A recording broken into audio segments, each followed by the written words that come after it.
All right. Thank you, everyone, for attending this Zoom-based meeting of the City of Peekskill's Human Relations Commission. I am Susan Erdy. I am the chair of the Human Relations Commission. I'm very glad to see you all online tonight. I'm going to ask that we go around very briefly and just introduce ourselves, members and guests. So I'm going to call on members first and then guests. And you all keep moving around the screen. So I'm going to have to keep watching where you keep moving to. So Patricia Pickering, you first. Oh, okay. Hi. I don't know what you want me to say. I'm Patricia Pickering. I'm a newer member to the commission, and I'm happy to be here. Thank you. Marlene. And you are on mute, Marlene. Yes. Hi. Good evening, everyone. My name is Marlene Jackson. This is my second term as a commission member. I'm on my second appointment. Welcome, everyone, especially to the new folks that has joined us. My name is Marlene Jackson. I'm sorry. Thank you. Nicola. Hi, everyone. I'm Nicola DeMarco. I'm also a new member, and thank you for your time tonight. Look forward to working with all of you. Steve. Hello, everyone. My name is Steve Coleus, and I'm a newer member of the commission as well. And hopefully, everyone's having a good evening. Joe. Hi, my name is Joe Shooter. I've been part of the Human Relations Commission for many moons now. And I just passed my 20th year in Peekskill as a resident, and very happy to be here and hopefully help the boat to sail. Great, thank you. Scrolling down, Yao. Hi, how are you guys doing? Welcome aboard. I've been with the Human Relations Commission for a little bit of time. Since the inception, the second inception, right? Yeah, and so welcome aboard. Hey, Mayor, how you doing, sir? I heard you running again, man, in some kind of clandestine thing. Yeah, running away. No, it's good to see everybody, and have a great day. And I'm glad you survived the crazy storm up in Pretty intense. Westchester today. Yeah. All right. And yeah, obviously retirement becomes you because you look so much younger. Oh yeah, that's my grandbaby, but he's a clone basically, so he's growing. It'll take about 50 years to get to where I am now. So that's a high bar. Yeah. All right, now let's go to our guests. Starting back up at the top, Derek. Hello, my name is Derek Wright, member of the NAACP, Peekskill resident, and happy to be here. Thank you. Chief Deluski. Good evening, everyone. I'm the new guy, Chief Leo Deluski, City of Peekskill Police Department, member of the department for over 21 years. Thank you. Andy. Hi, Andy Stewart, City Manager. I had the privilege of helping to kind of co-pilot the Police Reform Task Force with a bunch of other people on this meeting. And in this piece of legislation we're talking about tonight is one of the most important outcomes of that process. So looking forward to working on it together. And also for those who don't realize or might be watching on TV later or whatever, the City Council designated the Human Relations Commission as a forum for continued conversation. And I thank Susie and the rest of the members for agreeing to that and supporting it and providing this forum so that we can hopefully kind of hash out some of the more, sort of salient aspects of this policy so that when we bring something to the City Council, some of the more obvious sort of wrinkles or questions have been answered or smoothed over. Thank you. Next, Valerie, please. Good evening, everyone. Glad to see your faces virtually again. Welcome, Chief Daluski. I would love to meet you face to face on one of these days. Welcome to the fold. I am Valerie Eaton. I'm the president of the Peekskill NAACP, and I was the chair of the Training and Equipment Committee for Police Reform. But in addition to that, I am a resident of Peekskill for a little over 17 years now, and just happy that we can have this conversation and get to some resolutions. That's it. All right. Let's see who's next in the guest list. Jay Forbes, please. You're on mute. Jay, you're on mute. Mute. Mute. Hi, thank you. I'm Jay Forbes, former member of the Transparency and Accountability Committee of the Task Force, local activist, and up here celebrating my 3rd year in Peekskill. Okay. Kathy Talbot. Make sure I'm not on mute. Okay. Hi, I'm Kathy Talbot, 10-year veteran, almost 10 years of the City Council, and a lifelong resident of Peekskill, and very interested to hear the conversation tonight, having reviewed the material that was sent to me today. And I wish everybody a good meeting. Thank you. Next row, Mayor. Good evening, everyone. Andre Rainey, proud mayor of the great city of Peekskill. I'm somehow involved in everything. I'm just looking forward to the discussion and seeing how my input can help and how far this can go. Thank you. Thank you. Joseph Teal, you're next. Welcome, everybody. It's nice to be here. I live in the original Wappinger Indian, Munsee Lenape area. The colonized name is called Peekskill. Over a 50-year resident of the city, on and off, and I look forward to sharing ideas and hearing what has to be said, hopefully factual about the presentation that's going on tonight. Thank you. And Ann Carter, you're not on the agenda, but you are a guest, obviously, for this meeting. So would you care to identify yourself? Sure. I'm Ann Carter. I live in Peekskill, and I've been on the NAACP Committee for Criminal Justice for quite a few years. So I'm interested in the discussion. Terrific. Thank you so much. Let me scroll down. I don't think I have missed anyone. No, I have not. All right. So briefly, let me review the process of how we're going to proceed with the discussions of the proposals tonight. First, we will ask Joseph Teal for the Transparency and Accountability Committee of the 2020/2021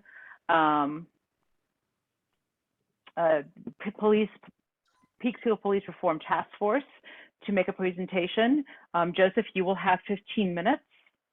And then followed by a presentation by Valerie Eaton and Derek Wright for the Peekskill NAACP. That will be we're a little bit behind, so whatever 15 minutes from when Joseph starts is, and I will time it. And then we will open it up to questions to the presenters from the HRC, and then any questions from the public who may have joined in the meeting in progress. And Mayor, I did see your text, and we introduced Tricia first. She was the first person after me, so fear not, I'm not ignoring her. So, thank you. All right, just a moment, please. Madam Chairwoman? Yes. Is there any way you can put share screen up of the presentation of the document so that anyone who's watching it can see it? You know, I probably can do that. No, the answer is I can do that.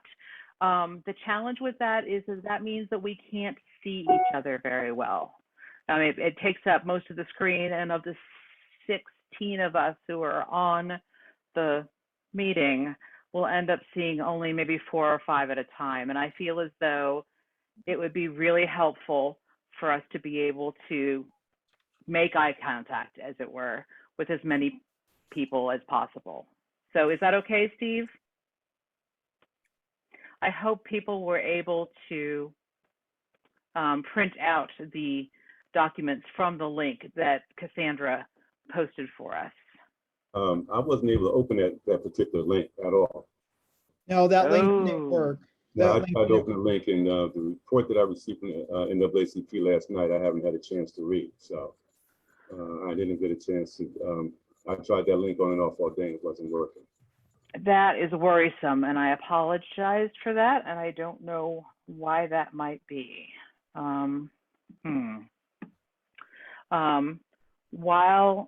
Okay, so what I think I will do is, Joseph, while you are speaking, I'm going to try to pull the documents off my hard drive that I had received and then put them into the chat as attachments. I think I can do that. So that may be a little bit clunky, and I apologize for that. But I was not aware that the link didn't work, because when I got it from Cassandra, I tested. I just tested them and they all work fine. Okay.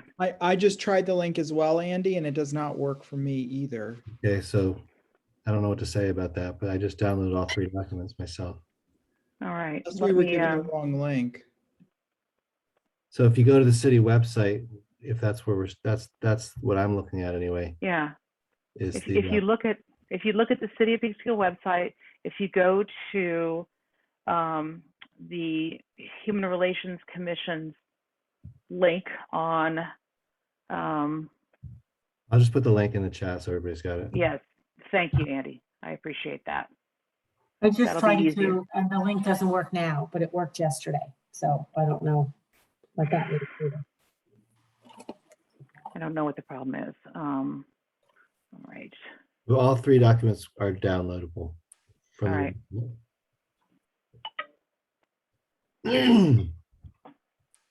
All right. So without further ado, Joseph, if you would please begin. Mrs. Chairman, what I would like to do is I would just like to take 10 minutes, and I'll defer by 5 minutes until after the second presentation, so I can have a chance to rebut anything that may be said. So just give me 10 minutes, and I'll use my last 5 minutes at that particular time after it's finished. Actually, Joseph, what we're going to do is we're going to, after the second presentation, we will have a time for questions of both presenters, both proposals. So if you want to cede 5 minutes of your time, you can do that, but we're going to hold questions until after the second presentation. So would I get the 5 minutes later or what?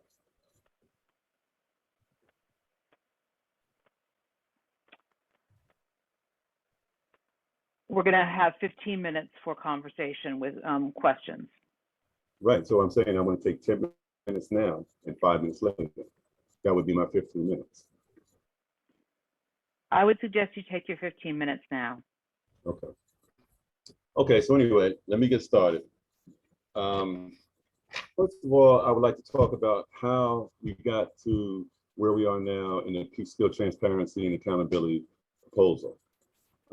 This came about as a result of Governor Cuomo's Executive Order 203, and the city of Peekskill went through a diligent process to select members of the community to be part of what is called a Peekskill Task Force. Okay, once the members of the Peekskill Task Force were formed and that committee and that group was meeting, we divided ourselves into various committees. One of the committees that we happen to have happened to be the Transparency and Accountability Committee, of which I was the chairman.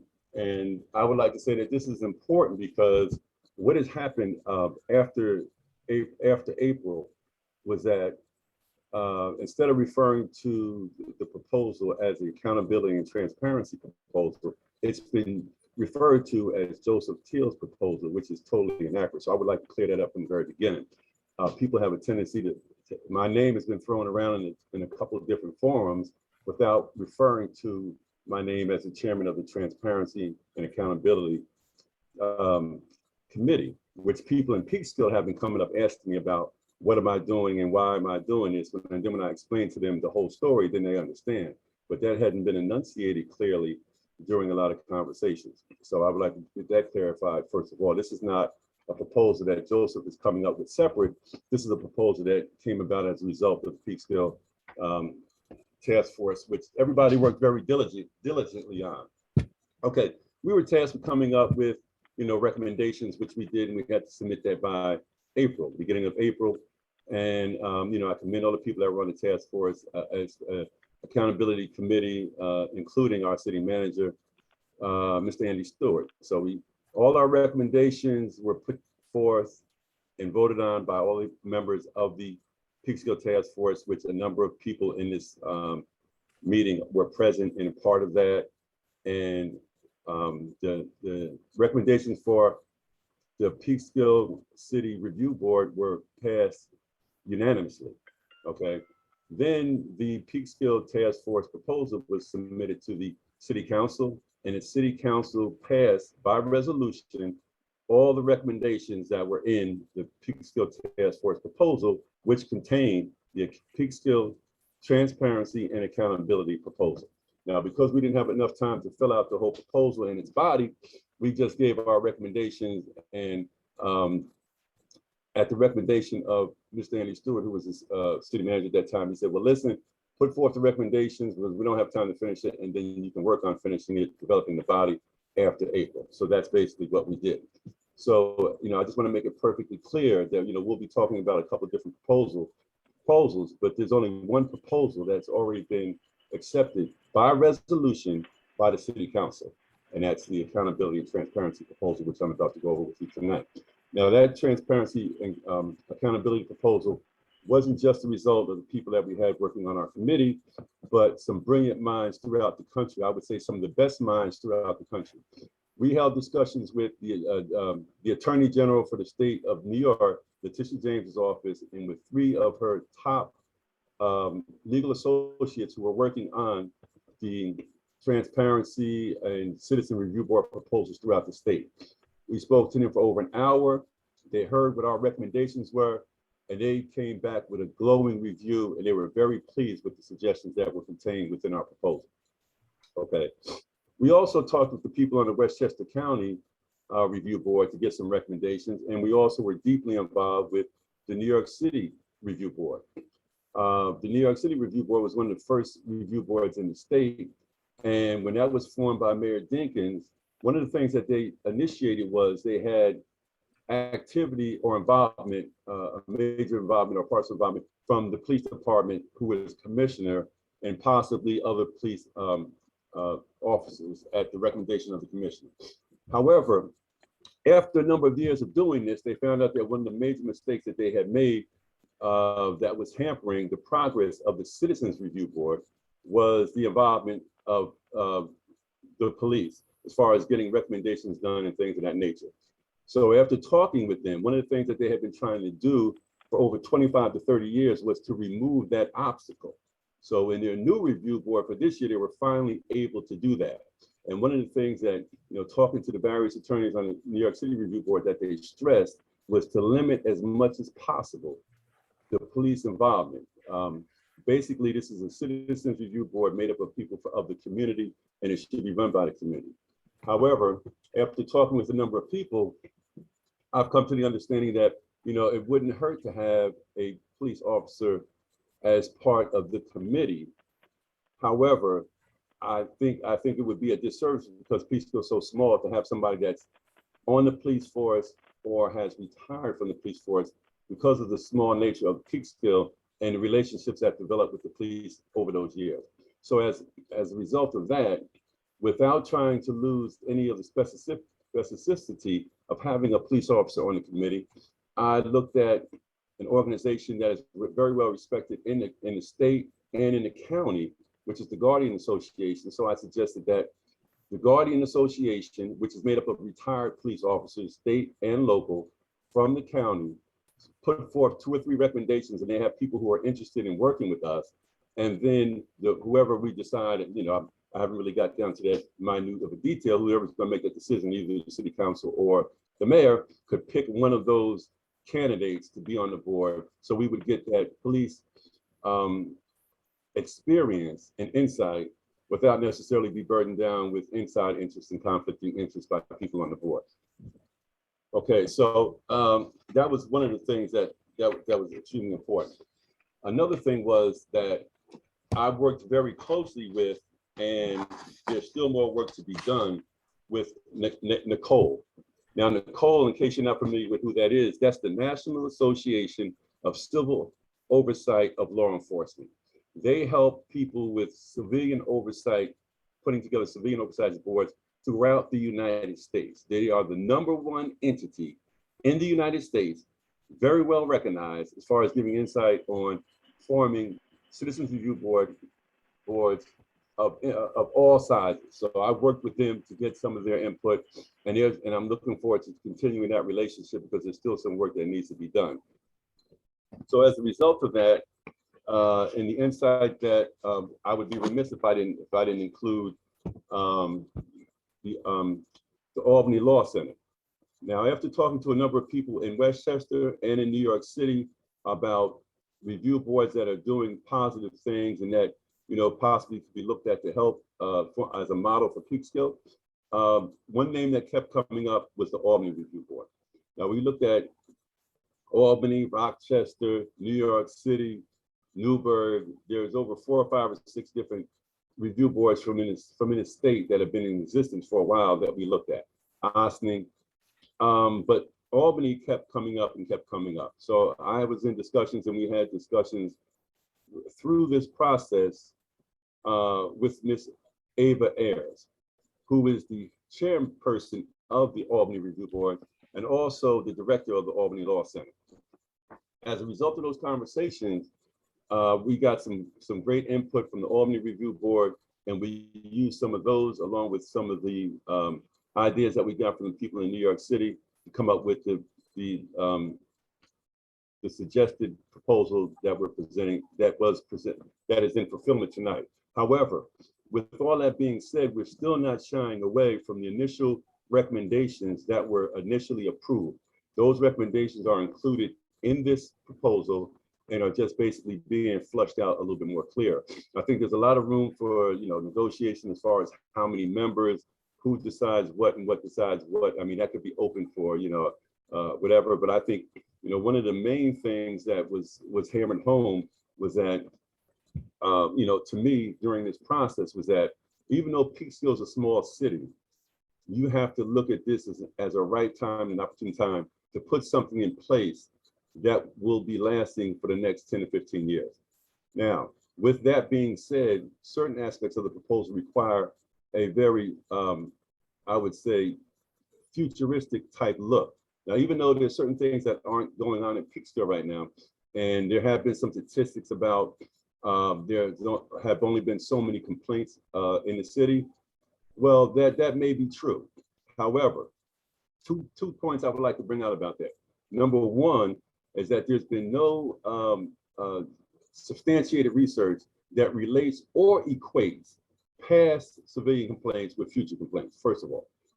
And second of all, that's not a good measure to determine the amount of activity as far as civilian complaints within the city, because a number of people get tickets and are maybe harassed to run into complaints that are transient and just passing through the city, and they may not come back to file complaints. So, you know, those things have to be taken into consideration. But I think the main thesis or the main thrust of why it's so forward looking is, you know, one of the ideas I think about that flushes this out clearly is that when they just built the Tappan Zee Bridge or the Mario Cuomo Bridge, depending on, you know, what you want to call it or how you refer to it. When they built that bridge, they didn't look at the amount of traffic that's going over the bridge today currently and say, we're going to build a bridge to hold this amount of traffic. They looked at that bridge and they looked at the amount of traffic that's going over that bridge today, and they forecasted what they possibly thought would happen in the future, 10 or 15 years from now. And they built that bridge to hold that amount of traffic. And I think that's the same analogy and the same type of thinking that we need when we put our particular proposal in place. I think we're at a time now that's unprecedented in society and in the nation and in this city to make changes and to foster changes that would be better for everybody. And I think that's what I'm really trying to do, or with the people in the task force, the Accountability and Transparency Task Force are trying to do, and when we came up with our proposal. I think one of the things that makes the Joseph, proposal. Yeah. Joseph, I just need to let you know that you have 2.5 minutes left. Okay. Well, I think basically one of the things that makes the proposal unique is the fact that it puts the power back into the citizens' hands. It doesn't take away a conflict with what the police were doing. I'm not going to go over step by step. Other proposal is there for everybody to read. If you haven't had a chance to read it, you can email me at any time, and I'll leave any understanding that you may have to come to me during the question period. But that's basically the ideology.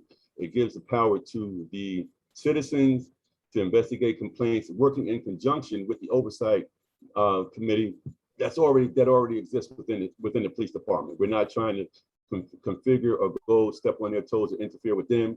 And we want them to do their work, but we also have the opportunity to make recommendations and hear what their recommendations are after they've done their review. And if we don't agree with, after our investigation, if we don't agree with what they have posed, then we would expect something from the chief of police saying why he didn't go along with our recommendation and why he went a different way. So I think that basically encompasses, where we're going and the direction that most citizens review boards have. I think the critical point that we need to understand, this review board proposal is just the guidelines. What hasn't been talked about and what we do have, if you read the proposal, you'll notice a lot of inserts. The most important aspect of this whole process is not the review board proposals, it's the legislative language that has to go along with it. And I have that for our proposal, which will be put in those inserts. I think that's what separates our proposal from any other proposal that you'll hear or have heard, is the legislative language that we need to bring to actualize this situation. This is just the clothes. I have the skeleton that those clothes go on underneath that, and I will be more than willing to talk to the council and forward that information after I get back from vacation. But that's more important to me. The guidelines and the legislation language is more important than the proposal that you're going to read. Because for having a proposal. Madam Chairman, I'm sorry. I wanted to thank Mr. Teal, and I put in a note that I'll be leaving in about 10 minutes. But before, I probably won't be able to give him questions and answers. But thank you so much, Mr. Teal. Susie, you're muted. Susie, you're muted. You're muted. Sorry about that. Didn't want you to hear my dog. Thank you, Mr. Teal. Thank you for keeping within your time. And so now I am going to ask representatives from the Peekskill NAACP, Valerie Eaton and Derek Wright, to speak. And Valerie, I know that you are going to be dividing yourself in half, going to another meeting at some point. So I thank you for taking the time to be here first. Thank you, and thank you everyone for joining this very important meeting. I have another very important meeting going on at the same time, so I'm kind of doing two at the same. Nevertheless, I really am going to give more of an introduction to Derek to really talk about the CCRB that we submitted, but I just want to give just a little bit of background, only because there are those here that may not know a couple of the nuances. So as the Peekskill NAACP, we have on several occasions tried to approach Chief Halmy in the past about a review board. It was called all different things, and we just had to keep going back to the drawing board. And so finally, when Derek, with all of his background and experience, came to the Peekskill NAACP as the criminal justice chair, he came with a plethora of just experience with CCRBs and just knowing a lot about what goes into it. And so we asked him to continue that process of trying to get that together. When the police reform got together, I personally did not anticipate that there would be a CCRB coming out of this that would mimic what we have been trying to do for several years. In an effort not to step on anyone's toes, and unfortunately, sometimes it just happens regardless, we did not submit our CCRB along with the police reform task force because it just wasn't the same bailiwick. And so we just decided, okay, well, this is what we started out doing and let's proceed to do it. Nevertheless, we came up with this CCRB that was reviewed and very much vetted out by the law professor Professor Burkhalter. And so I don't want to go too far into what the actual CCRB is, but I do want to say that the police task force did a phenomenal job in trying to get so much done within a very short period of time. Derek was part of the, I'm sorry, the committee eludes me, but it did not have to do with transparency and accountability, which was Mr. Joe Teal's committee that he chaired. So again, it wasn't in our bailiwick to be part of the police reform task force as the Peekskill NAACP and a separate organization. But we, try to stay in our lane. But again, sometimes those lanes get crossed. So nevertheless, I am really trying to introduce this CCRB. Once again, we will go through it, but I will say this. I am very happy that we have such passionate citizens in Peekskill that are so very interested in making sure that we implement something in Peekskill that has never been implemented before. And thus my angst, I think, in trying to implement something. Again, I think every document, any document that is submitted is going to be a living, breathing document, something that will need to be reviewed on a regular basis, something will need to be proven as a workable document and a workable system. So I'm very, very happy that so many people have been interested in getting this thing done.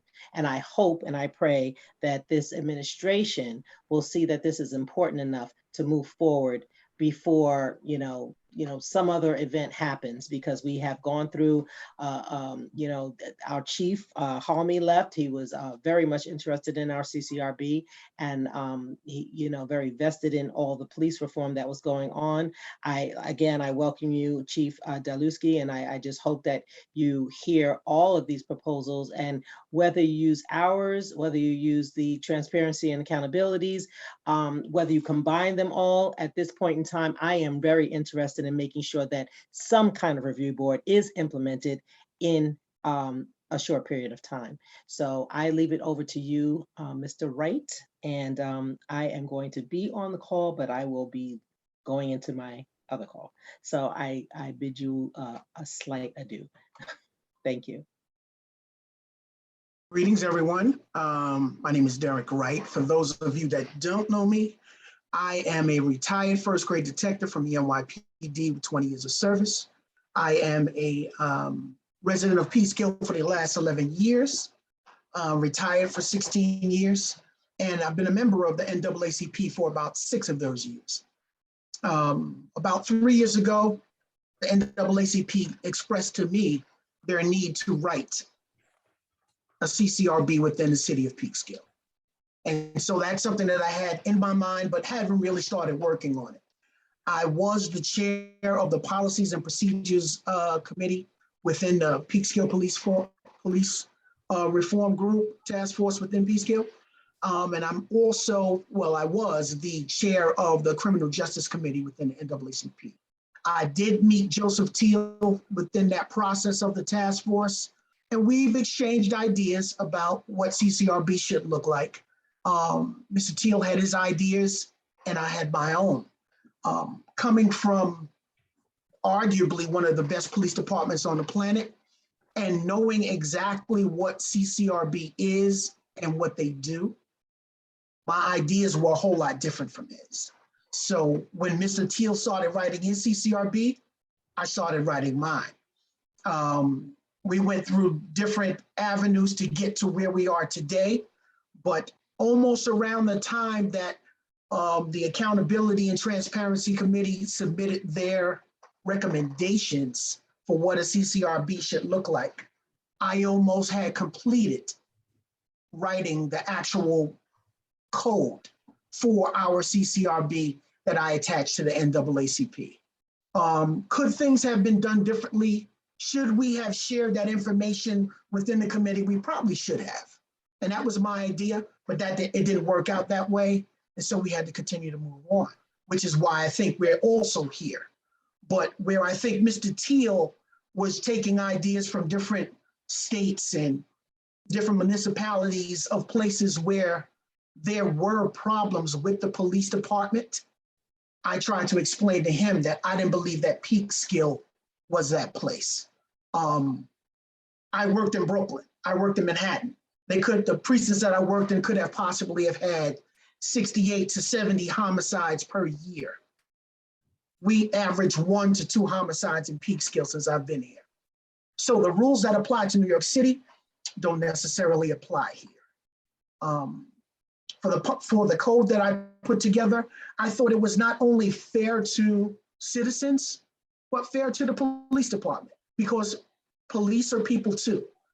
And that's something that I think we lose in all of the translation, and they need to be considered. Yes, there have been times where we first submitted our policy that it's not perfect and there needed to be changes. That's when I started reaching out to certain members of the community. Mr. J. Forbes, who came up with some very good ideas about how we could modify some of the ideas that I originally put in and make it better for Peekskill. And for this last draft that I sent to most of you, that's what I believe we've done. I even looked over Mr. Teal's ideas. And for the couple of things that I thought were great ideas, I extracted them and I modified that into our code to make it, cohesive for everyone. And so we could all be a part of it. I personally think that we're at a point right now where we should stop fighting and we should try to meld our minds and put this thing together and do it not only for the citizens, but for the police department, who deserves our consideration. During the process that I was writing the CCRB, a good friend of mine who also was a retired first grade detective, he retired from the job and he became a lawyer. And he became a professor at New York Law School. When I told him what I was trying to do, it fit right into what he was trying to do with his students.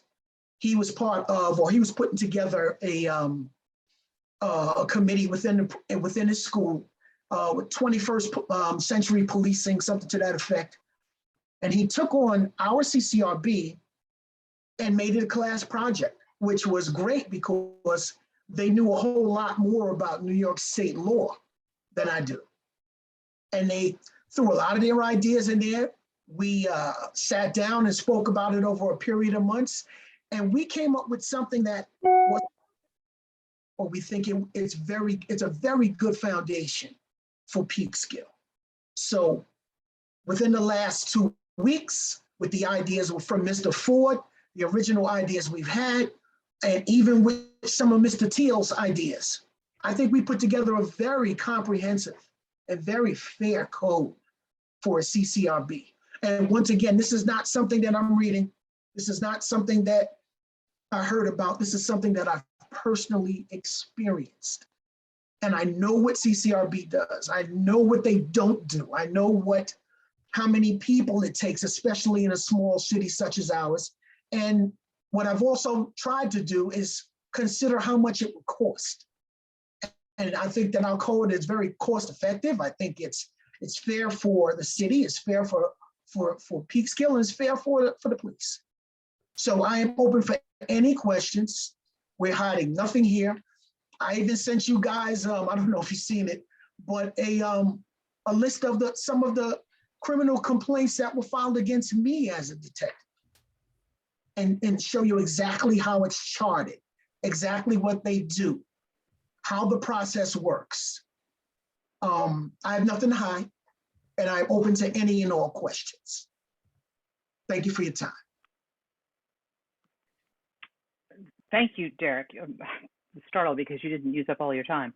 All right, so with that, I would like to first open it up to our HRC members to address any questions that they have to Joseph Teal on behalf of the Transparency and Accountability Committee, and to Derek and or Valerie, if she cares to chime in or can chime in from the other meeting.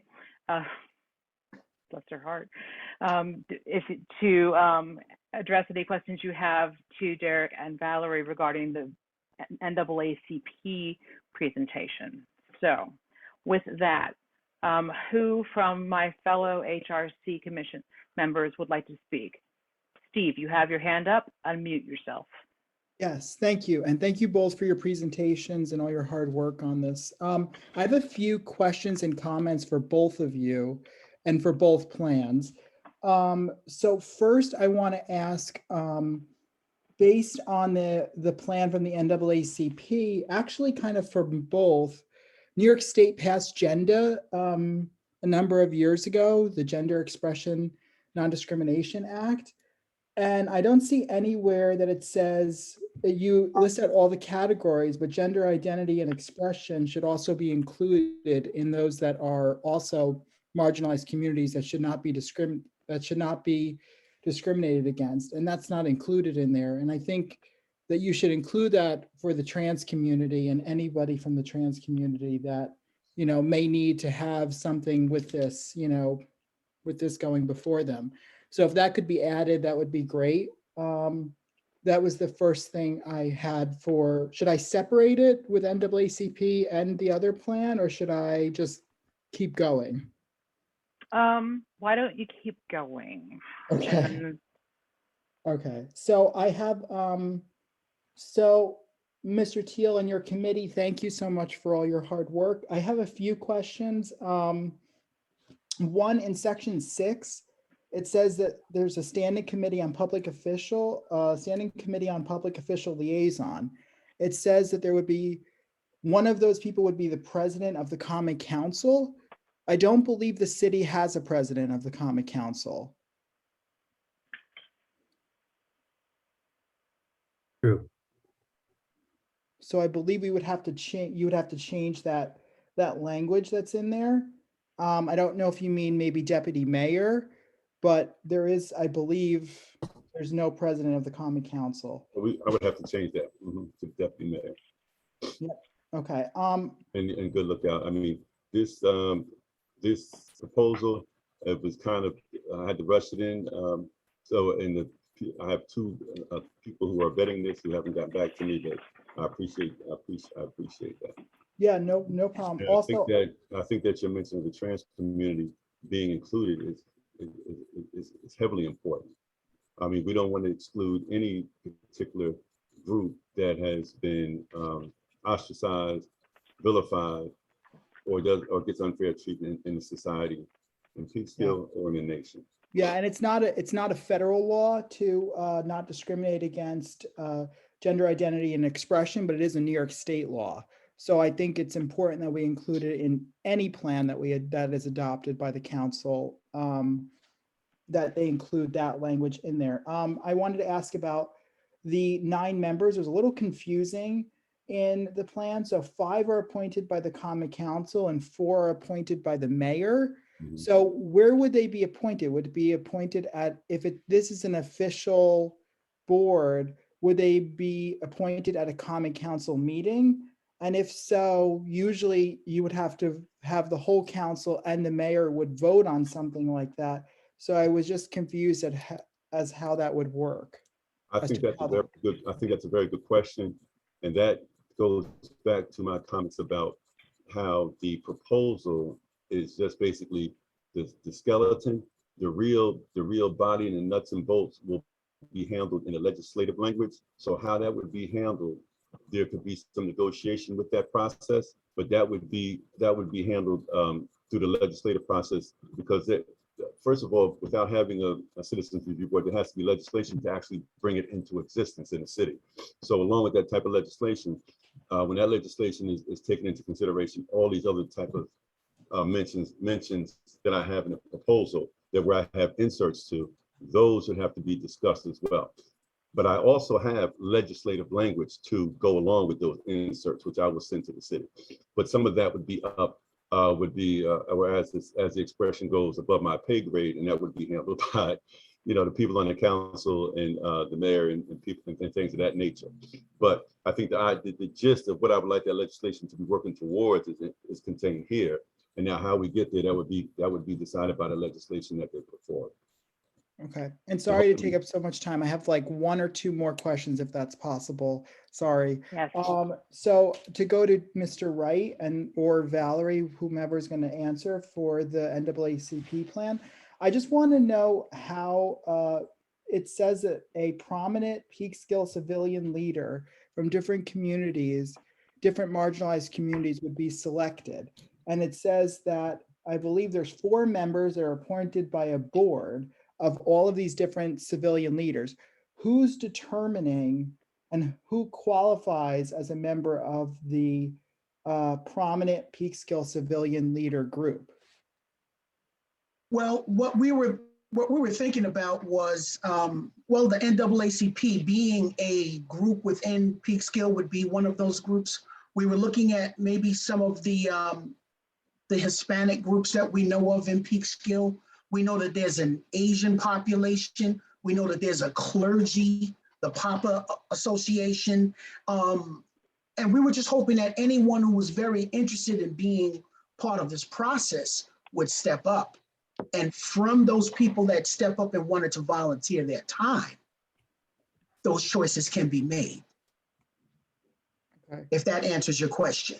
As far as the question you asked earlier, yes, although we didn't spell out LGBTQ plus in our policy, all races, and I was talking about section X3, the purpose, where you actually say every type of, person that can't be discriminated against. Right. It should say also, I saw where you also had LGBTQ plus, that's fine because that incorporates everybody.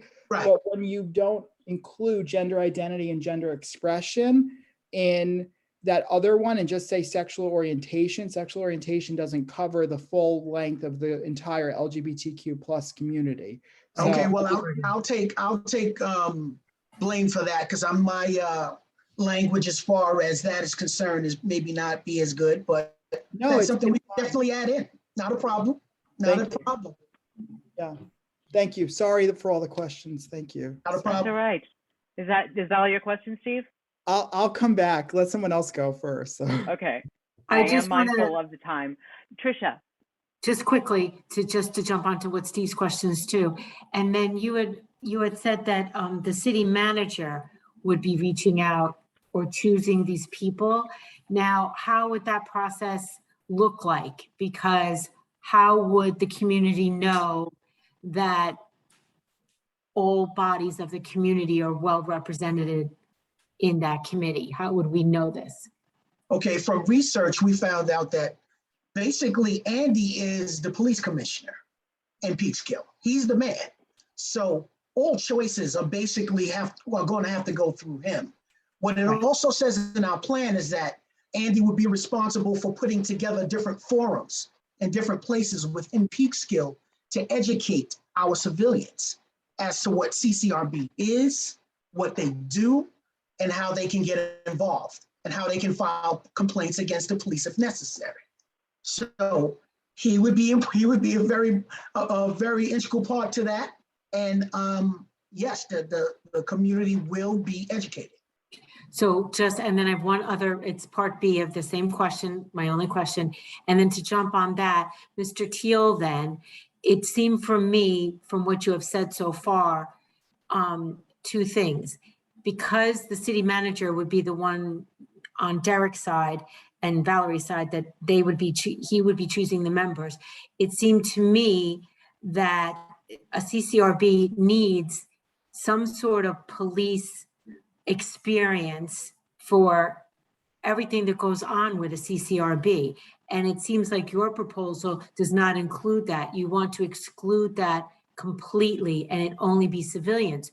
So I don't know how then they would be able to understand any of the jargon that comes with laws or anything like that. Well, obviously, I think that there's a very big misunderstanding, or maybe I didn't enunciate it clearly, but I think I spent about 5 minutes of my presentation explaining that we needed a police presence. And I also suggested that that police presence would be generated from the Westchester County Retired Police Association, that they would suggest 2 or 3 members who are committed to working with the Peekskill Police Review Board, and then the final decision would be made by the city manager or by the mayor. those recommendations would be coming from the Guardians Association, and that's also mentioned explicitly in my proposal. So I do not have anything to the contrary about not having any police involvement. That's totally inaccurate. Okay, I was just confused because that was the beginning of what you were saying when you started speaking tonight, and that it didn't seem like you had much room for collaboration. And that's why I wanted to bring it up now. And secondly, my concern is that if it's only including retired officers, just since our last governor left office, changes have been made to police reform already. So I don't know if it would sit well with me that it's only retired police officers. So that's just my take, but thank you very much for answering my question. Can I jump in on there with your question, Patricia? Yes, please. Our model calls for a line officer from the Peekskill Police Department and also a supervisor from the Peekskill Police Department. The reason why we ask for these two individuals is not only do the police deserve a vote and what happens in this whole board, but they are there for training. The supervisor and the line officer has to train the civilians within, and they have to train them in Peekskill police policy. If the civilians are not properly trained in Peekskill police policy, and that they have no idea of what it looks like for the police to be doing their job properly, how can they judge when they do it improperly? Right. They have to be trained, and they have to be trained by police officers who know exactly what they're doing in this town. And I would agree with that. In a nutshell. And I would agree with that. And if you look at our proposal, we have an orientation for everybody, every member that goes on or is being considered for the Citizens Review Board. A lot of people who come from different aspects of the community, maybe the Preachers Association or from the Asian community or from whatever community group they're in, they may not necessarily know, and I agree, what exactly goes on. That's why we plan on having in the plan, it contains an orientation process that everybody would go through, from orientation in the classroom, possibly to including a ride with a police officer. So well, but not to go back and forth, because that's not what this is. I understand what you're saying, Joe, but if you're having a person from outside of Peekskill train your civilians, in essence, what you're going to have is the blind leading the blind. I'm a 20-year vet of the New York City Police Department. I've seen just about everything there is to see as far as police work is done. I'd have to get trained by Peekskill to find out how they do their job. First of all, we're mixing apples with oranges. We're talking about two different things. The orientation for the review board members would be conducted by the Peekskill Police Department. The actual person who's on the review board would be from the outside. And the reason why they would be from the outside is the same thing that we went through when we had the Peekskill Task Force. I think it's very well documented that when we had the Peekskill Task Force, there was a lot of activity by the police officers that were involved in the individual committees, but there wasn't a whole lot of speaking when we all were all together and their chief was there. And part of that may have had to do with, for whatever reason there is, I can't judge that. But the research has shown that when, and New York, you say, you've worked in New York, but coming from the current New York policy, that they had police involvement to now getting rid of it, I think is a testament to something. And the situation here is we want police involvement, and that's why we would have somebody from outside, because Peekskill is too small a city. You'd be hard pressed to find a retired police officer who doesn't have maybe some affiliation with some of the officers on the force.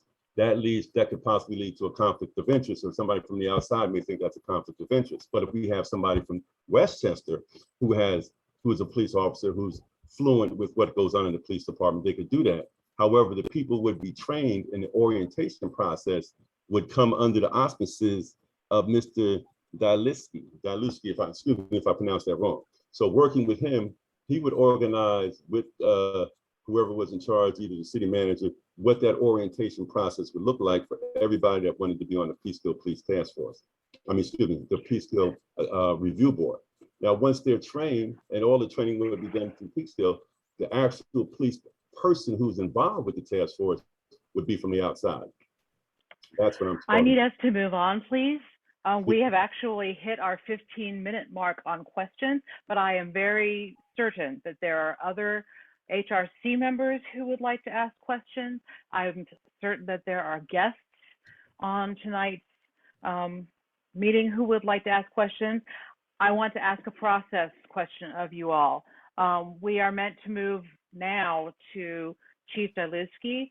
I would like to ask whether we could allow for another 5 or 10 minutes at most for questions from other members of the HRC, and then for any questions from our guests before we then move on to the agenda item where we welcome Chief Daluski and he speaks with us. Are we willing to add 5 or 10 minutes at most to the question period? Raise your hand if you say yes. Thank you. All right, so I'm gonna hit reset. And who among our HRC members is the next person who would like to ask a question? Susie, this is Joe Shooter. My video disappeared, so excuse me. Yes, it did, and you're strobing, so that's really not an attractive look on you, Joe. It's my best look. I am just a little bit curious about administration from both ends. What I mean by that is I think one proposal, I don't think, one proposal has the city manager as the key to many of the functions that have to be performed by the committee. And I think there's also a supposition that the city council and the mayor would be the principals involved in most of what was going to happen on the commission itself. So I'm just curious about the positions that are being taken and why, for instance, would it be the city manager versus the city council where people have voted for those people? Okay, I'll answer first and then I'll defer to Mr. Derrick. But I suggested that the mayor, who is an elected official, and the common council, who are elected officials, play a great part in deciding who the members of the review board are and should contain. Once again, that's open for discussion. Who chooses how many come from the mayor, how many come from the city council, so on and so forth. That's all open for debate. I'm not really going to try to split hairs with that. Maybe some people may have some more in-depth knowledge about how that should be divided up.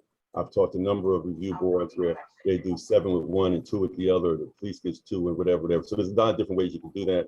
My main thing is to keep the involvement within people who are elected by the city residents, which is the mayor and the people on the council. So there again, the power is always reverting back to the citizens of Peekskill. And we have to remember what this review board is. It's a citizens or a community review board. I mean, I respect the police, don't get me wrong, but the police have their own internal affairs committee that investigates complaints and different things like that. And one of the things that kept coming up with New York, with their review board, is how things can get gummed up in the works by having police involved with a citizens review board. I mean, it's almost like having the people who you're trying to investigate overseeing the investigation. And I think the majority of us should know how that has worked in the United States, which it really hasn't, which really led us to Governor Cuomo putting forth Executive Order 203 to change the way policing is done and look at how policing can be done differently. How it can be done differently, instead of having the police always overlooking something, not that they shouldn't be involved or respected, but let's get the community involved and have outside people take a look at certain situations. And I think the results will be different. As a matter of fact, if we look at some of the cases that have happened nationally, we can see a big change in that. Also, we can see a testament to that one of the pushback in a lot of these different areas as far as progressive and liberal changes throughout the country and in policing comes from the police officers union. I'm not saying that that's the case in Peekskill, but that doesn't mean that that couldn't change.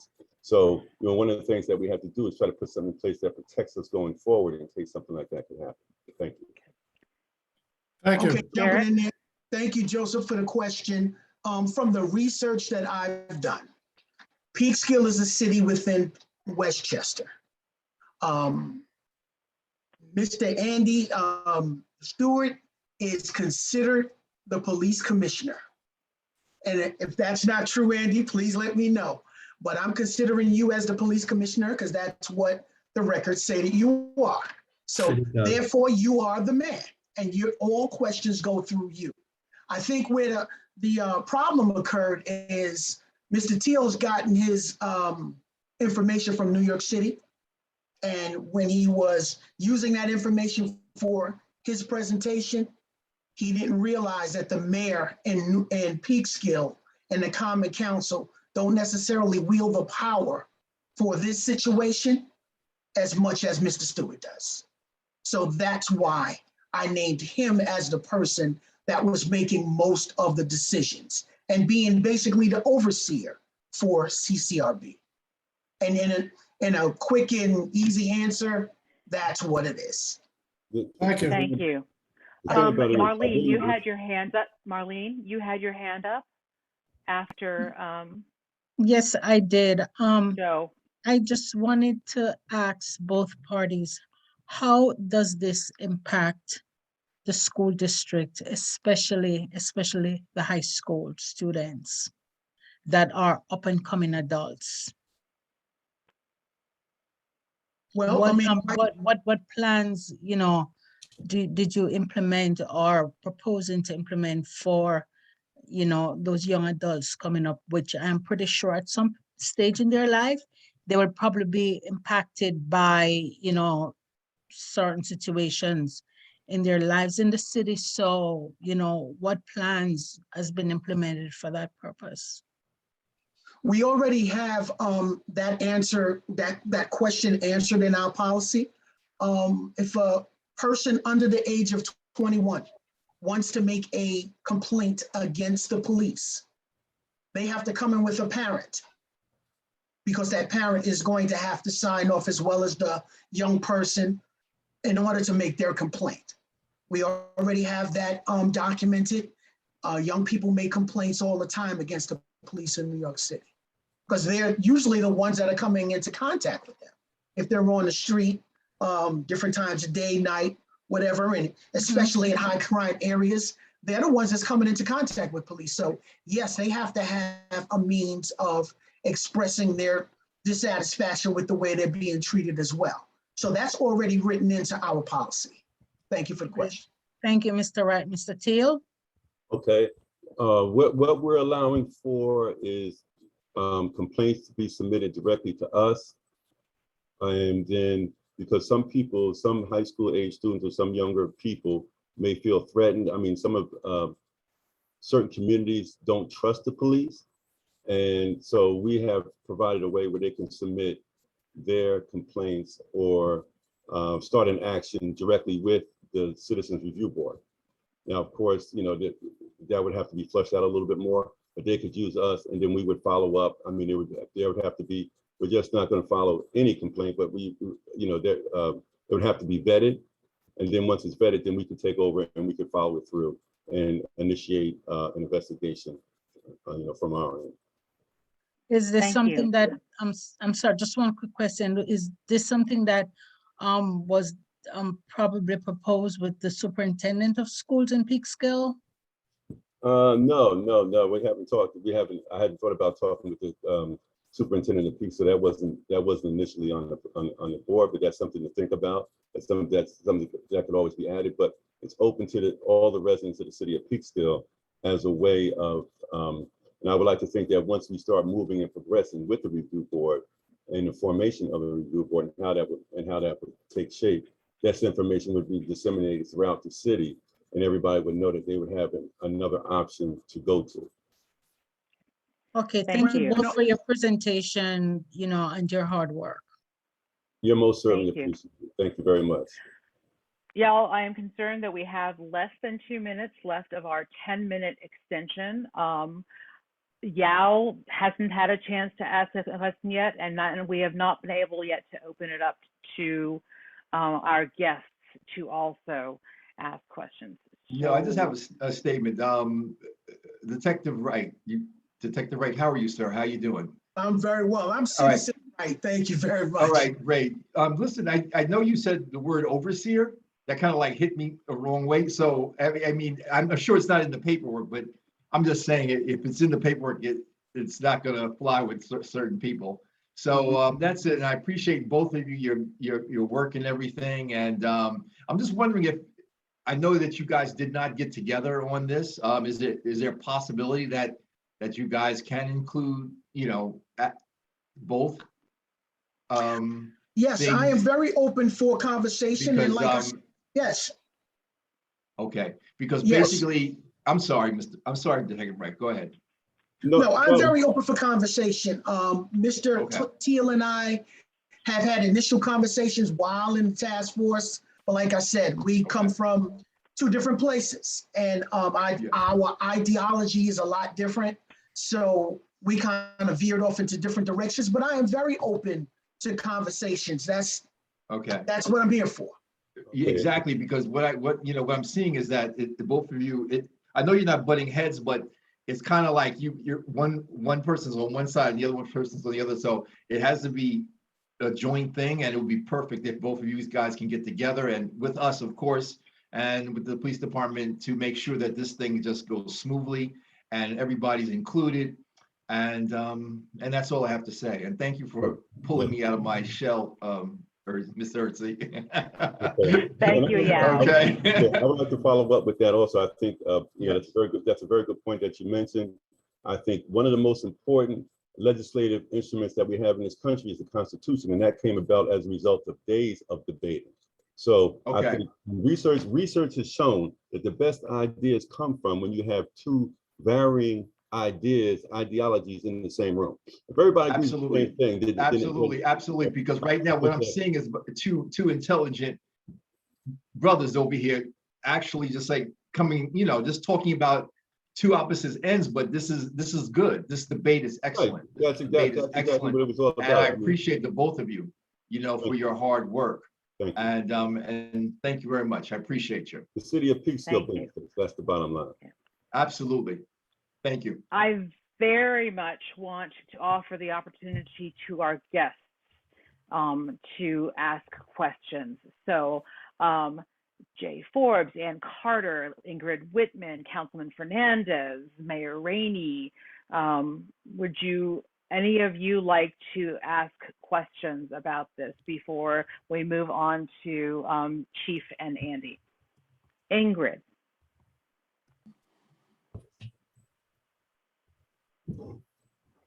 Good evening, everybody. I too would like to say thank you for all of the hard work and countless hours. Ingrid, I can't hear. I'm sorry. Just a little louder. Please. Louder. Louder? Can you hold on a second? Much louder. Is this better? Yes. A little bit. I don't know why my mic is off and my volume is up. Can everyone hear me? Yes. Yes, much better there. Okay, thank you. I want to say thank you very much for the countless hours and hard work everyone has put into this. People do have different ideas, and that sometimes has to be worked out. I would agree that Peekskill is not NYPD. Mr. Wright, to your point, it's a very different department, and I've had personal experiences with officers from both departments, and I much prefer interacting with Peekskill Police Department officers. But I do want to take caution to say that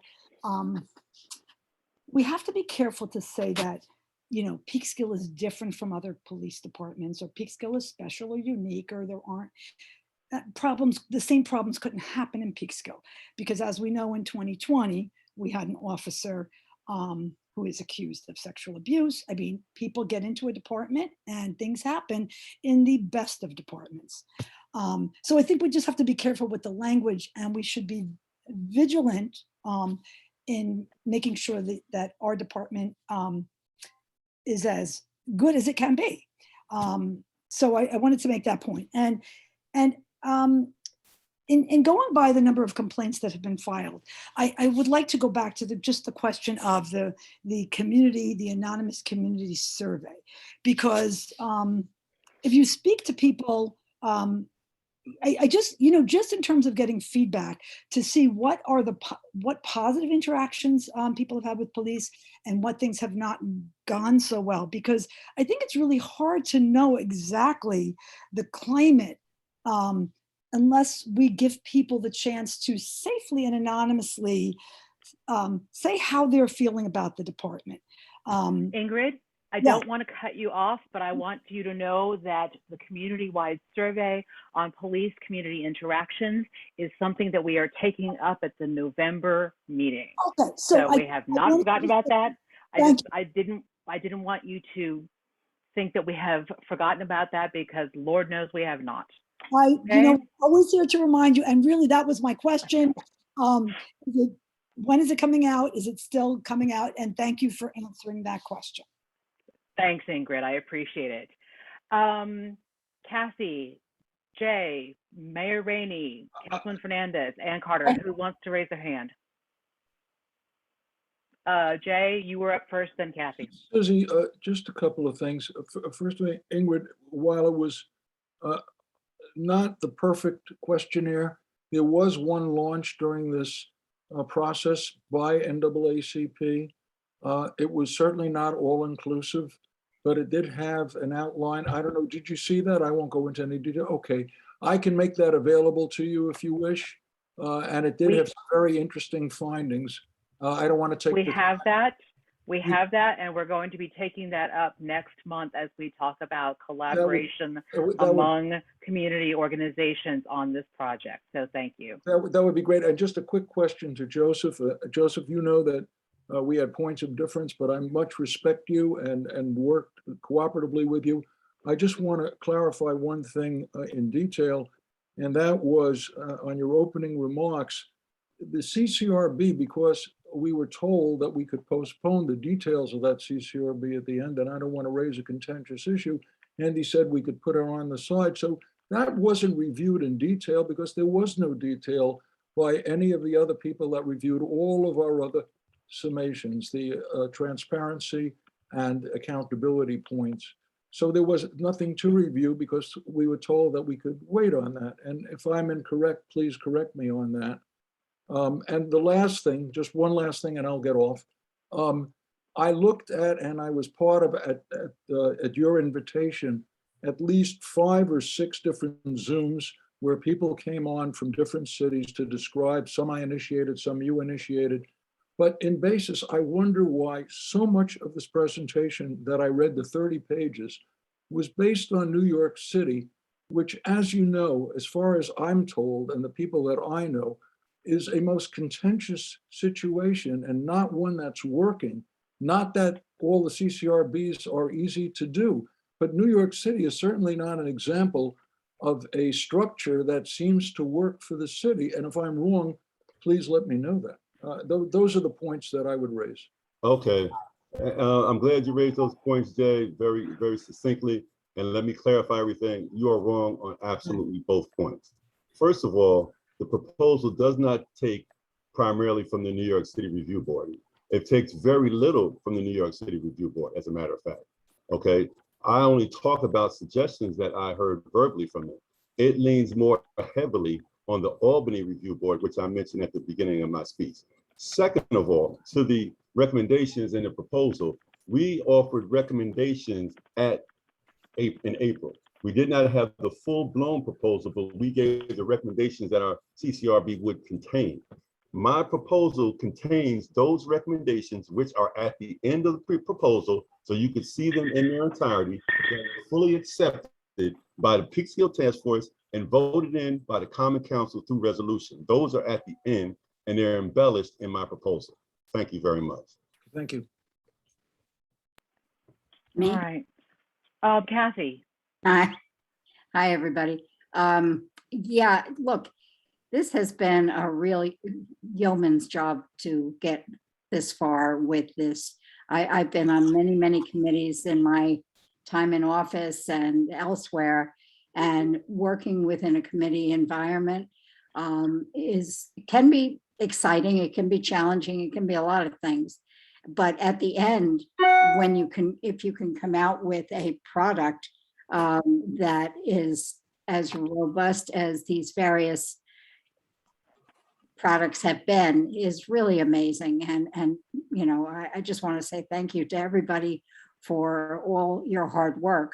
One of the issues that I had, I haven't finished reading, Joseph, I haven't finished reading yours. I'm sorry to say, we were at a council meeting till late last night, as Andre knows. But I did read the other proposal just a little while ago, and I noticed that you had the people on the committee voting, the people on the CC would be voting for one of the council people to be on their board. And I'm not sure that's going to work.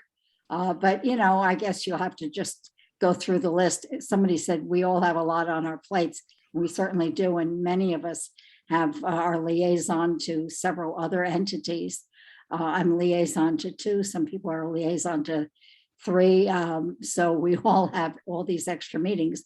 Not everybody would agree to be on an additional board. So maybe asking for a volunteer off the council might be an easier task. And I also, the other thing I know this isn't part of the CCRB, but I urge strongly rethinking and really identifying the role of any social worker being involved, because I have, in talking to people, I see a lot of different assumptions that are being made. There's different pictures in different people's minds about what this social worker is supposed to be doing. And, you know, unless Chief Halmy told me in a conversation about this, that, you know, to have a one on every shift, you would need and Chief Delusky, you could probably confirm this, you would need to hire about 7 social workers. And then, in fact, the social worker won't be going out on call. So I think that whole thing, I'm not sure what people are thinking there. I sort of think that people think that the social worker is going to be the one stepping between the domestic violence participants and with a policeman behind her. And I don't see that happening at all. And you would have to have social workers on call around the clock. I think a better solution might be to have an association or a MOU with a social services agency that is, you know, has people that can offer guidance if that's what's needed in a special case, or come out at a special time. But I just really think that's not really thought through. Sort of sounds like a quick fix to something that I don't think is going to fix it, and I don't think can fix it. And I'm a social worker, in case anybody wondered. Okay, so can I respond to the first part of her statement? Thank you for that, Kathy. As far as having a common council person on the board, that was a new idea that we came up with. And like I said, our code is all inclusive. We want everyone to be involved, not just civilians, but police officers, common council folks, everyone in the community. And we think that if everyone is involved, it could be a stronger union and work a little bit better. So that's why we added a common council person. We understand that you guys may be overworked right now. And the last thing we want to do is have volunteers that might want to drop out because it's just too much. So we include everyone, and everyone gets a shot to get into a CCRB board and make it stronger. Well, I wasn't talking about not having any. You know, that's up to people, but I just having a single person be elected as it by I thought that's the way I read it. Maybe I had that wrong. Okay. But yeah, people are going to have to decide whether they have time, and different people have different interests too. So, you know, some people may be quite interested in joining the CCRB. Okay, can I add one last thing, Susie, before you go? And what we're trying to do is reimagine our CCRB. And the one thing that we do have, besides having a common council person involved, we also have a civilian investigator, which has never really been done. A person that lives within Peekskill that has police officer or private investigator a background will assist the police department in investigating these complaints by civilians against the police. We think that that's probably the most fair way we could go about it, as opposed to having 2 police officers investigate the complaints. We now have a civilian involved in that process. It's never been done before, but we think it'll work here, especially since Peekskill is so small. It's not as many complaints coming in, and the police department is so open to this process moving forward. Thanks. Thank you. Can I just ask one quick question before we move on? I'm sorry. Okay. Sorry, it's very quick. I just wanted to see if there's a charge for the Nicole program. If there's a fee associated with that, if anyone knows, because that was something I was wondering about when reading over the plan. And if there is, and the city would have to budget for that fee as well, or figure out where that money would come from. Okay, yes, there is a fee. The fee is minimal compared to the services that they provide. Speaking of fees, some of it has been paid by yours truly already for in the bringing about of the proposal that I submitted. Maybe I'll be talking to Mayor or the City Council about reimbursement for that, but that's a whole different story. Just a little sidebar there. But no, there is a small fee. It's only marginal, but they also help with some of the legislative language, which I've already obtained, some of that already. And they also come in and will overview the program and help you set it up and making sure it's running professionally. And as I said, they have experience throughout the country with cities large and small. And I think we quoted the price of the range. I think was anywhere from 5,000 to 15,000 over 3 to 5 year period. Don't quote me on that. I'd have to look it up again. But the fee was marginal compared to the service that we would be getting as far as legislative process, and especially considering that this proposal or review board is being brought from inception. So it's important that we get it right from the beginning. Steve, I'll pass that question over to Jay, because Jay is actually the authority on that stuff. What do you think, Jay? Well, when I first thought and still think that Nicole should be involved, but as we talked about it, I thought that a better solution was something that Derek mentioned in conversing and trying to bring our programs together. And that would be a review at the end of each year for far less money, that Nicole could come in and as an outside consultant, perhaps for $1,000 or $1,500 a year, just look over the existing program and make adjustments, add things that perhaps we left out, or that the police chief or Joseph or Derek or myself or anyone could look at and say, we need help in this area, and let them provide that help. And I thought that was an excellent way of using Nicole's services without having a one-time consultant come in a program that hadn't even been fielded at that point. And I thought that was a great suggestion, and that's how we arrived at the last point in the NAACP suggestions. And one thing that I would add to that, I think I was involved speaking with Nicole probably as much or more than anybody on this particular call right now. And I think it's important that we get things right from the very beginning. That's why it would be important to have somebody who has expertise in this look at this, even if it was on a smaller scale, but to make sure we put everything, the pieces together from the beginning. Because I mean, just like when you meet somebody, you only get one chance to make a first impression. We're only going to get one chance to make a first impression with the citizens and the police department and the city of Peekskill. So I think we should get it right. I mean, leaving it to people who don't have any expertise in this, I mean, that's, to me, that to put in all this work to do that, to me, that doesn't make sense. It's if we have to invest sometimes you have to spend a little bit of money to make sure we have the professionalism and the expertise that we need. I think it's an investment well worth taking. Thank you. I want us to wrap this part of our program, of our meeting up. Ann Carter, Mayor Rainey, Councilman Fernandez, would any of you like to ask a question? Mayor Rainey, you've got your hand up. Yes, good evening, everyone. I do just want to start simply. I won't take time. I know it's getting late. I want to thank Joseph and everybody who helped him with his proposal. I want to thank Derek and the NAACP and everybody who helped with that proposal. I just want to say two things. One, to the people, I don't want to use the term Derek versus Joseph or NAACP versus Joseph. At the end of the day, we're collectively going to have to make a decision. The Human Relations Commission is going to have to make a recommendation. So it's a matter of us trying to identify exactly what we think the city of Peekskill needs. And the other thing is, it's so easy these days to find data that matches or supports what you believe in. You can Google almost anything now. You can Google that a CCRB will work, and you can also Google that a CCRB won't work. So whether we compare it to New York City or we compare it to Delaware or compare it to Wichita or Verplank, I would encourage us to just try to identify what the city of Peekskill really looks like and what the city of Peekskill really needs, and which parts of each proposal is going to work for the city of Peekskill. And just remember that it's a living document. There's always room for improvement. There's always room for changes.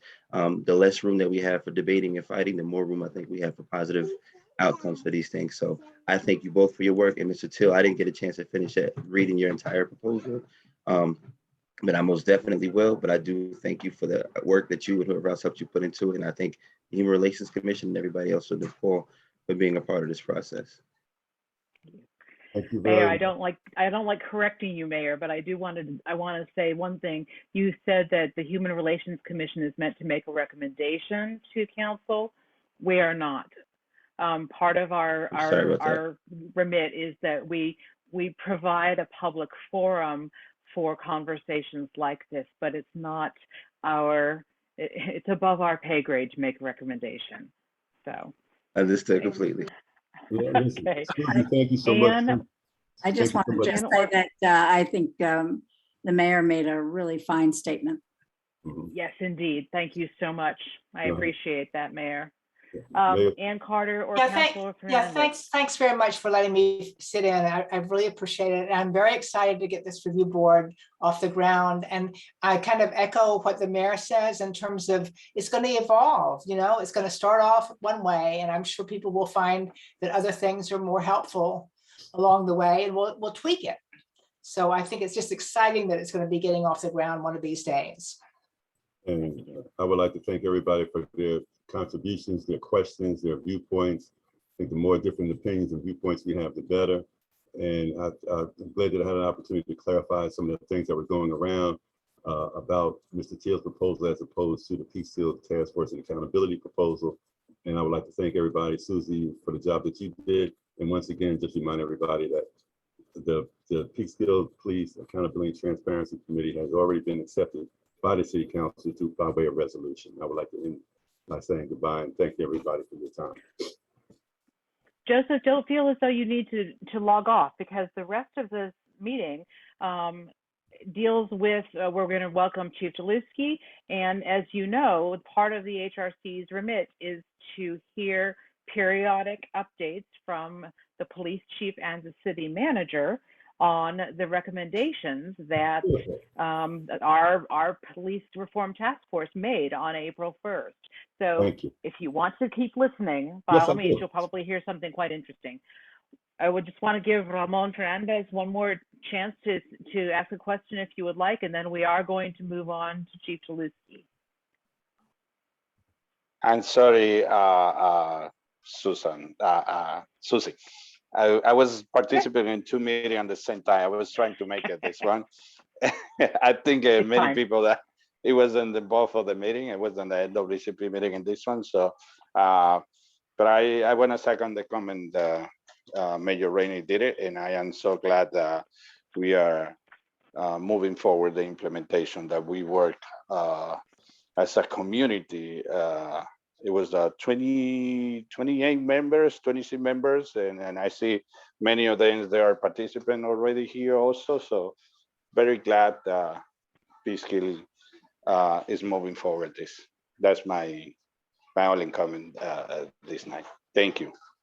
Thank you. And thank you for trying to divide yourself in half. I think I said to Steve Coleus earlier today in a conversation that if anyone knows how to clone each other. Probably more than half. Okay. All right, thank you. Okay, thank you. Now, Chief Delusky, welcome. We're very happy to welcome you to the HRC for your very first meeting as chief. We're very aware that you've been on the job for like 3 weeks, so we're not expecting huge revelations or anything like that, but wanted to give you a chance to make some remarks to us about how you might see the police department and you yourself interacting with the HRC. And then I'm going to ask you and Andy, if you are able to give us an update on any progress on the recommendations made by the Police Reform Task Force since the last time that we heard from Andy and the chief, which was back in July. So with that, welcome. Thank you for being here. Take it away, Chief. Thank you, everybody. Thank you for having me tonight. Just a quick background on myself. Like I said, been with the police department for 21 years. Prior to that, I started with the New York City Department of Environmental Protection Police. And prior to that, I had worked 15 years for Westchester County Department of Parks and Rec at Playland as an amusement park ride mechanic. I've been working with the public in one sense or another my entire life. My police career has basically evolved around doing community policing, working with the schools, being a liaison to the Latino community, being a DARE officer, and just being a community outreach. I'm very looking forward to working with the HRC committee. I think we'll be working very well together. And I know it's only been 29 days since I've become chief, but I do have a list of just quick 51 recommendations that were made to the police department. And I'll try to go through line by line to let you know where we are with these recommendations. So if there's no other questions or anything like that, I'll just start going through this. So number one. Sorry, I forgot that I was on mute. If you wish to go through line by line, you can, but it might be a little much at 29 days in. It's up to you. I think some of these things will go quick. It'll just give you all an update of where we are on these items. Okay, thank you. So number one, change the collective bargaining agreement with the PBA, Peekskill Police Benevolent Association, to provide increased training with cost mitigation. Long story short, that is in the process right now being negotiated. Increased 2022 police overtime budget to pay for increased training hours. That's also in negotiation right now as well. Join the ABLE, Active Bystander Law Enforcement Training Program through Georgetown University. We are actually in the process of determining what officers to have trained and going through their process, which is rather lengthy. We have to have certain prerequisites with it. Increased training and education in human behavior and social interaction management, de-escalation, anti-racism, racial and implicit bias, mental health, crisis intervention, trauma, stress management, and wellness training for all officers throughout the police department. As of right now, we have done de-escalation, role-playing training. We've had people come in to deal with officer wellness. We've sent several officers to crisis intervention training, and we're continuing it. It's now also being taught in the police academy.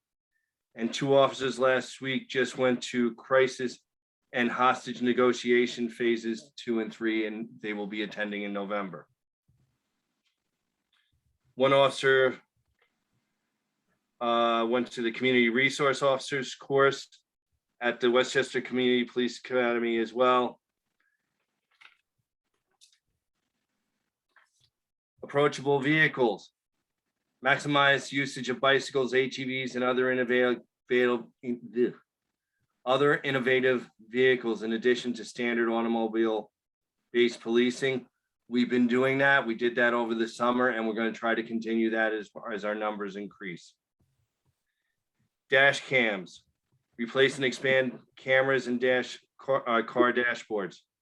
That's currently in the budget as well. Less than lethal weapons. Having tasers will increase the supply and ensure that all officers will have access to tasers, in addition to using other weapons that they have, such as pepper spray in their weapons and their firearms, and also doing training de-escalation. We've done the training de-escalation. We've made it mandatory that all officers now, when they're on patrol, will carry a taser. And we're working on funding that as well to ensure that regardless, everyone will have access to a taser at any time. Install a Peekskill Police Department intranet and access tools, including for specific training and daily updates for the officers. We've just purchased Power DMS to help us with that, and we're in the process of working with setting that up so that we have an onboard dashboard in the cars as well. Create roll call presentations on the calendar for local organizations. That's been done on the website so that anyone that's interested can come and let us know if they want to give presentations. We've also had people from the outside, from the clergy, come in and give presentations, and also give presentations on officer wellness. Safety pouch for vehicle document access during traffic stops. We will be training the officers on being familiar with it, although we are not at this time going to be providing them to the public that may be coming from some other agency. Use of barcodes or QR codes to facilitate information access. Consider addition of barcode and QR codes for accident reports. We already have implemented this, and we've implemented this on cards that we hand out to the public for all incidents. Create educational panels. The regularly scheduled educational panels where officers and community can come together to discuss predetermined topics as related to police community relations.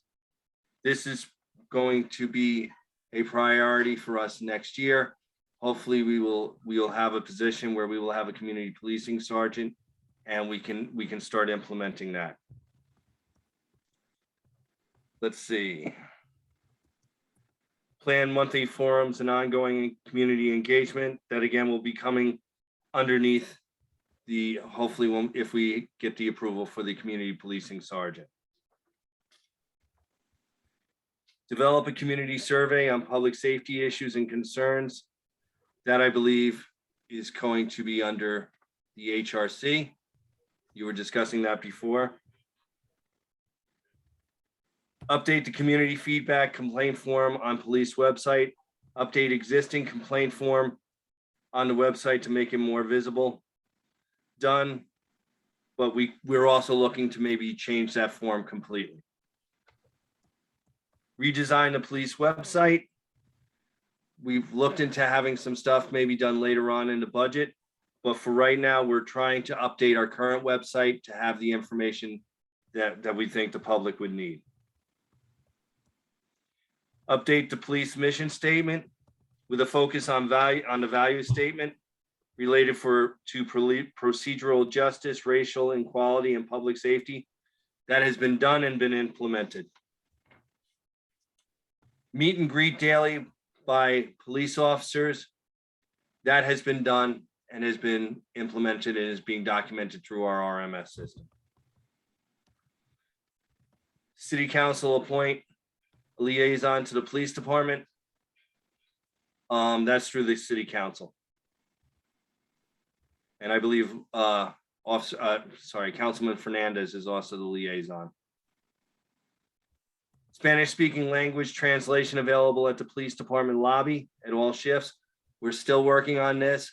We're near completion with it. Hopefully by the end of this year, that will be implemented. What we're doing in the meantime right now is we're using handheld cell phones that have a translation app in it so that we could converse with somebody that's in need of assistance.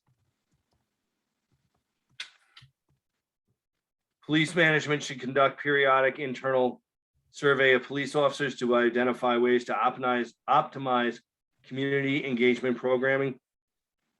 Surveys were sent out a while ago. We'll probably be sending out another one to get more ideas. I myself, due to my community policing background, talk to the officers all the time to try to see if they can give me any other feedback that they think we should be doing.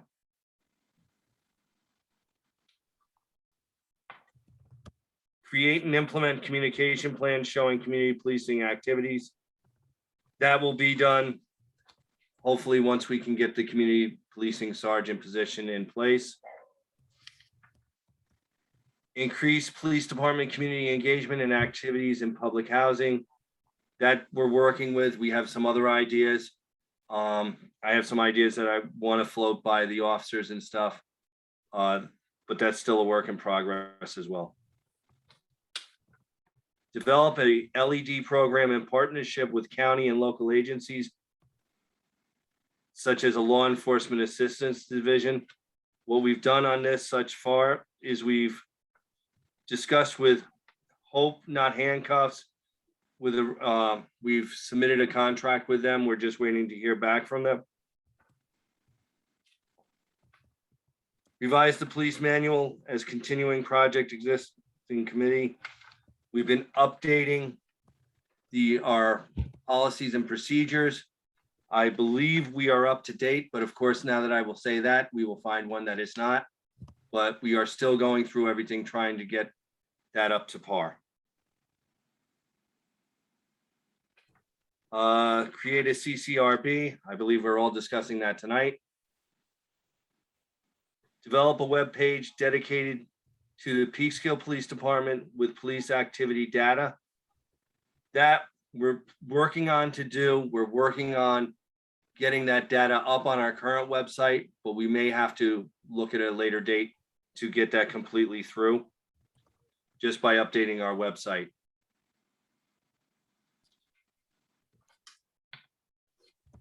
Publish the police department manual online. That will be done as soon as we implement Power DMS. There will be a link for everyone to see our policies and procedures through that link on the website via Power DMS. Recommend accreditation by the Commission on Accreditation for Law Enforcement Agencies. This is something we're going to be looking into, but this is a very long process and it's going to take a while. When we went for our New York State accreditation, we started it in 2003. We didn't get it done until 2007. So this may be a much longer process, but we are definitely looking into it. You've just mentioned as well that the Power DMS is a requirement of the CALEA. Correct.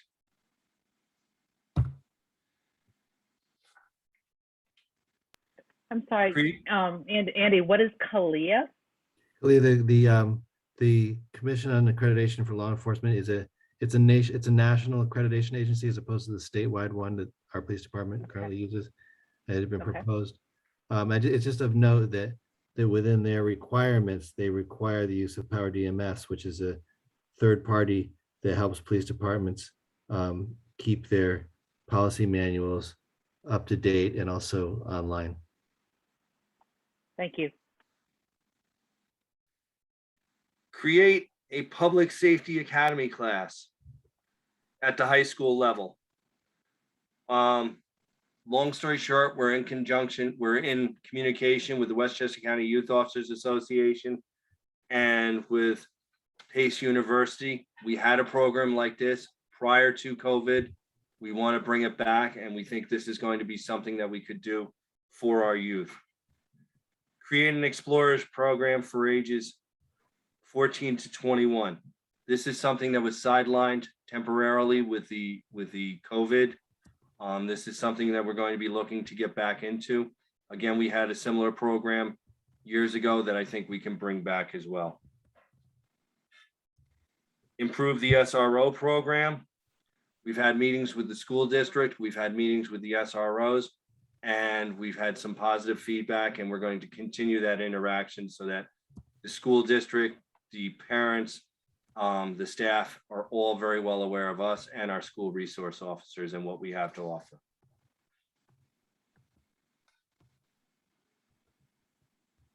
Peekskill PD should make better use of social media tools that we're in the process of being done right now.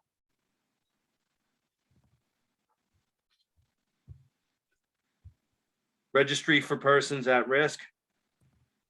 For Peekskill Police Department, we use their record management system and website to create a tool whereby families can voluntarily register individuals with behavioral challenges, so police responding to an address will be more aware of special needs or other issues that a family may have. This has been done, and we also have made a link on our website to it. Crisis intervention training I spoke about before. We've been sending several officers to that, and we're expanding that to all our officers. Another recommendation that we had, hire a full-time social worker in the police department. That's a budget issue that has been discussed. And I believe that's all I have for tonight.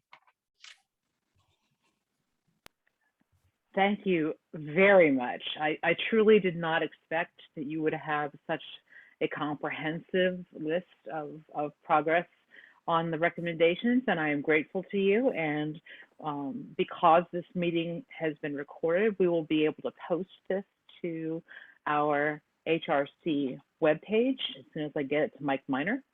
And we can encourage anyone who is interested to watch this and listen to the list that you have provided of progress on the recommendations. I, as a former member of the Police Reform Task Force, and I am very impressed with the progress that has been made so far. And I know that there's more to do, but wow, and I thank you. Andy, do you need to add anything to that from your point of view? I think the chief did a great job of giving us a rundown on that. I know there are a couple other items in there that we could talk about, but I think we covered it pretty comprehensively. So it's good. It's good. Tricia, you have a question? Yeah, can I just ask one quick question because I'm taking notes. So directed to the chief. So thank you very much. That was very comprehensive. There was one thing that I might have not heard. With the police exam that was taking place last May 15th, and we were down officers that we haven't really brought back up, I think about 7. Is there any, do you foresee any promotion of any female officers of color, especially to the role of detective? As of this moment right now, I'm not in any position to make any promotions to detective. If and when detective is made, we will discuss it, and we will see who's the best candidate for that. But I'm not going to say that I wouldn't consider anybody that would be perfect for that position for detective. Do you foresee any promotions within the department? I ask you this, I was chairperson for the recruitment and hiring, and I actually spent a lot of time with a lot of the officers on my own time, talking to them directly and confidentially.